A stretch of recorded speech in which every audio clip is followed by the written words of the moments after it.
Hello everyone, welcome back to my channel. In today's video, we are going to learn how to create username in Kik. First of all, open your Kik app. Then on your screen, you could see two options over there, login and join. In my case, I don't have an account in Kik, so I'm going to click on join. Then I'm going to accept terms and conditions. Then they ask you to choose your birthday.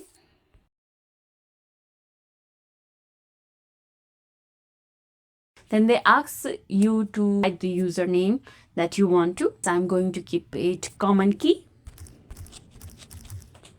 Common key. Let's see. It's already taken. No. Kikook. Kokikook. Yes, it's available. Now you can put the password.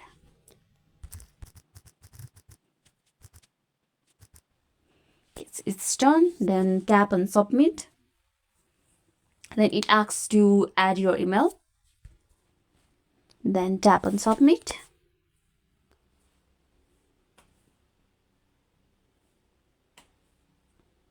Yes, tada, you make your profile and here's your username, Cookie Cook. If this video made your day a little easier, don't forget to like and subscribe for more amazing tips. Thanks for watching and I will catch you in next video.